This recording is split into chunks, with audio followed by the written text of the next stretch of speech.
사무엘하 3장 1절부터 16절까지 말씀을 가지고 흥망성쇠라는 제목으로 함께 말씀 나누도록 하겠습니다. 흥망성쇠라는 사자성어가 있습니다. 국가나 이제 한 집안이 흥하고 망하게 되고 또 용성하고 쇠퇴하게 되는 이런 순환과 반복이 이루어지게 되는 의미의 사자성어가 바로 흥망성쇠입니다. 오늘 본문 1절 말씀을 보면 이런 상황이 나옵니다.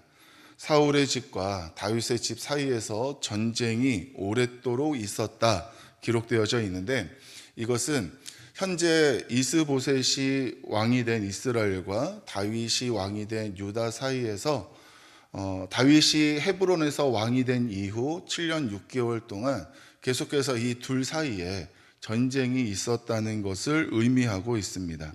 사실 다윗이 헤브론을 중심으로 해서 왕이 되기는 했지만 한 지파, 12지파 중에 한 지파, 유다 지파의 왕이 된 것이기 때문에, 그리고 이스보셋은 아버지 사울의 뒤를 이어서 이스라엘의 왕위에 오른 것이기 때문에 사실 이 둘 사이의 싸움은 다윗이 상대가 되지 않습니다. 그러나 오늘 말씀에서는 다윗이 점점 강해지고 사울은 점점 약해졌다라고 이야기하고 있습니다.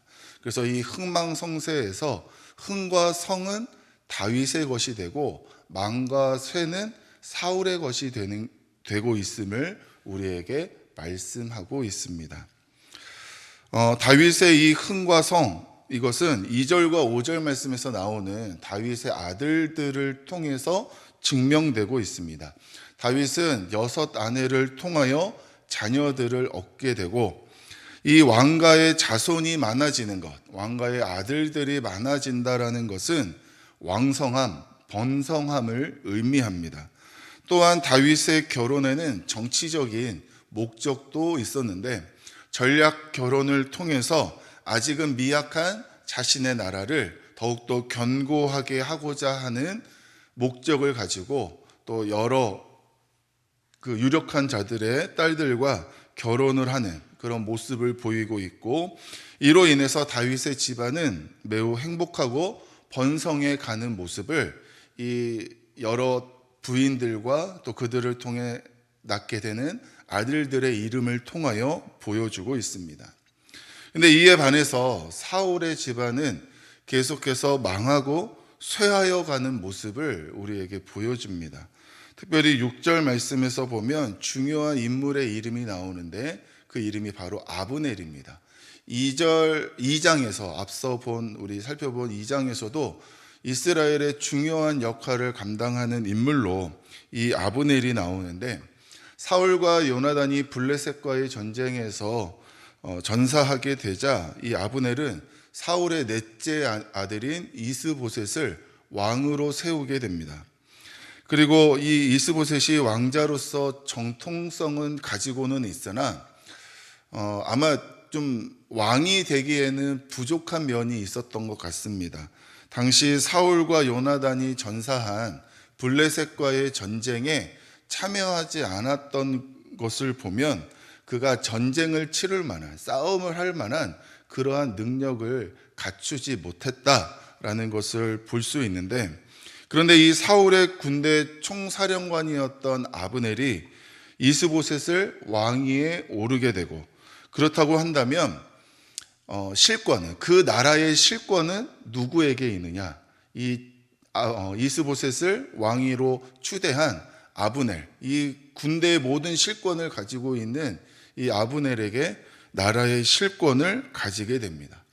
허울뿐인 왕과 실권을 가지고 있는 장군, 이 나라의 운명은 비슷한 수많은 역사의 이야기를 보더라도 결말은 뻔합니다. 둘 사이에 갈등이 일어나게 되고 문제가 발생하게 됩니다. 그 문제로 오늘 본문 말씀에서는 이스보셋이 사울의 첩을 취하는 악행을 저지르는 아브넬에게 그 일을 지적하고 책망하자 아브넬이 이스보셋에게 자신의 힘을 통하여 겁박하게 되니까 이스보셋이 아무것도 하지 못하는 모습을 보여줍니다. 11절 말씀을 보면 이스보셋이 아브넬을 두려워해서 감히라는 말을 왕에게 씁니다. 감히 한마디도 대답하지 못했다라고 이야기하는 것을 보면 실권이 누구에게 있고 이 허울뿐인 왕이 얼마나 무력한지를 우리에게 보여주고 있습니다. 이런 나라가 어떻게 흥하고 성할 수 있겠습니까? 특별히 오늘 본문 말씀에서 아브넬의 모습을 좀 더 주의 깊게 보기를 원합니다.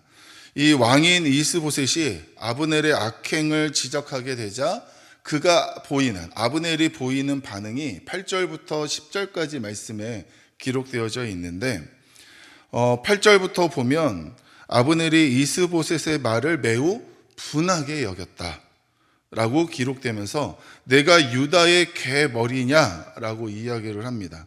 이거는 내가 누군데 나를 지금 우습게 보느냐라는 의미를 가지고 있습니다. 그러면서 이 8절부터 내용을 계속 보면 내가라는 단어를 계속해서 반복하는 모습을 볼 수 있는데 이 표현들을 통해서 이 아브넬이 매우 교만하고 아나무인이고 오만불손한 사람이라는 것을 볼 수 있습니다. 이 아브넬의 눈에는 왕도 보이지 않고 자기가 하고 싶은 이야기, 자기의 감정, 자기가 하고 싶은 말을 계속해서 당당하게 내뱉는 모습을 볼 수 있습니다. 왜 그렇겠습니까? 자신의 손으로 추대한 왕이고 무능력한 왕이기 때문에 자기가 모든 실권을 가지고 있기 때문에 거칠 것이 없었습니다. 그러면서 내가 사울 왕가에게 은혜를 베풀어서 지금 이 나라가 이렇게 유지되고 있고 이스보셋 너도 왕위를 유지하고 있는 게 바로 나의 힘이다. 내가 그렇게 하고 있다라고 이야기하고 있고 또 하나님께서 다윗을 왕으로 세우게 하신 일을 내가 이루겠다라고 당당하게 이야기합니다. 아브넬은 내가 모든 것을 할 수 있는 능력을 가진 사람임을 강조하고 있습니다. 내가 나라도 세우고 내가 왕도 세울 수 있고 내가 하나님의 뜻도 이룰 수 있는 사람이다 라고 하면서 자신의 그 힘과 능력을 과시하는 교만한 사람이 바로 아브넬이었습니다. 우리가 잘 알고 있는 말씀 잠언 16장 18절 말씀에 보면 교만은 패망의 선봉이다. 거만한 마음은 넘어짐의 앞잡이다 라는 말씀이 있습니다. 교만한 마음, 거만한 마음은 패망의 길로 넘어지는 길로 가는 가장 큰 이유가 된다라는 것을 잠언에서는 우리에게 말씀하고 있습니다. 그렇다고 한다면 한 나라에서 가장 중요한 위치에 있는 이 아브넬이 교만한 자리, 거만한 마음을 품고 자기가 하고 싶은 대로 해서는 될까요? 안 될까요? 되지 않습니다. 그런 사람이 가장 중요한 자리에서 교만함을 떨치고 있으니 사울 왕가는 망과 쇠의 길로, 패망하고 쇠락하는 길로 갈 수밖에 없는 아브넬의 이 교만함이 가장 큰 이유가 된다는 것을 알 수 있습니다. 또한 아브넬은 분명히 다윗을 향한 하나님의 뜻을 알고 있습니다. 오늘 본인의 입으로도 하나님께서 이 모든 나라의 왕위를 다윗에게 넘기고자 하시는 뜻이 있다라는 것을 분명히 밝히고 있어요.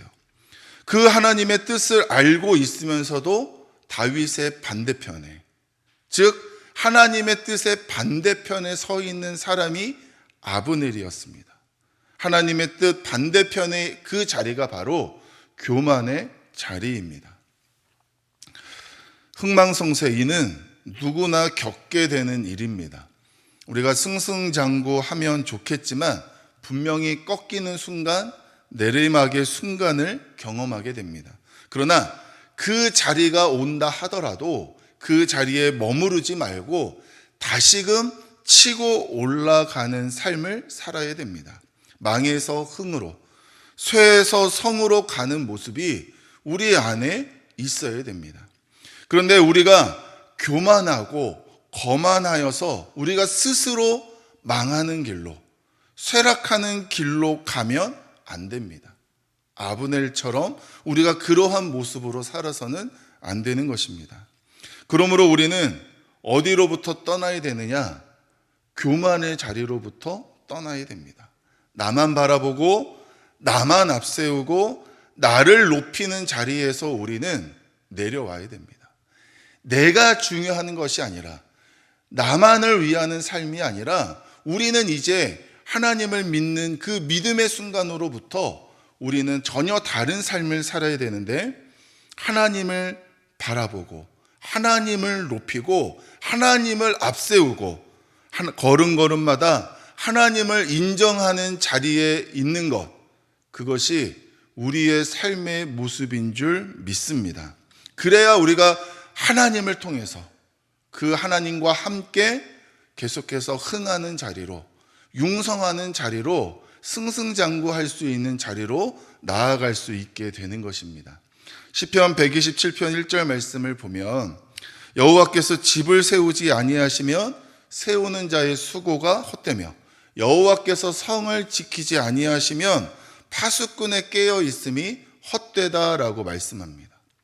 우리가 아무리 인간적인, 내가 무언가 하려고 노력한다고 한들 내가 스스로 할 수 있는 것들이 없다는 것입니다. 헛수고할 수 있다는 말씀입니다. 오직 하나님이 함께 하셔야, 하나님이 지키고 돌보아 주셔야 모든 것들이 주님 안에서 아름답게 이루어지고 형통할 수 있고 승승장구할 수 있게 된다라는 말씀을 우리에게 주고 있습니다. 우리는 이러한 모습을 사무엘하 2장 1절 말씀을 통해서 다윗에게서 우리는 확인하고 있습니다. 여러분, 2장 1절 말씀에서 다윗의 훌륭한 모습, 중요한 모습이 무엇이라고 나누었습니까? 계속해서 하나님께 묻고 또 묻고, 자기가 분명히 무언가 결정하고 자기가 분명히 무언가 이룰 수 있음에도 불구하고 다윗은 계속해서 하나님의 뜻을 구하고 하나님의 뜻을 묻는 모습, 그리고 그 하나님의 뜻 앞에 순종하는 모습을 보여줍니다. 이것이 오늘 3장 1절에서 다윗의 집안이 계속해서 점점 강하여졌다, 흥하여졌다, 융성하여졌다라고 할 수 있는 이유가 되는 것입니다. 그러므로 우리가 우리의 흥하고 우리가 성할 수 있는 그 이유가, 그 비결이 바로 하나님께 있음을 믿고 계속해서 하나님 앞에서 겸손하며 하나님의 뜻에 순종함으로 하나님 손에 붙잡히는 점점 잘 되는 삶을 살아갈 수 있는 저와 여러분들이 되시기를 주님의 이름으로 축원합니다. 우리 인간의 흥망성쇠의 모든 주권이 하나님 손에 있음을 믿으시고, 나를 앞세우는 것이 아니라 내가를 외치는 것이 아니라 오직 하나님을 앞세우며 하나님을 높이며 하나님을 위한 삶을 살아가시는 사랑하는 우리 모든 성도님들 되시기를 주님의 이름으로 축원합니다.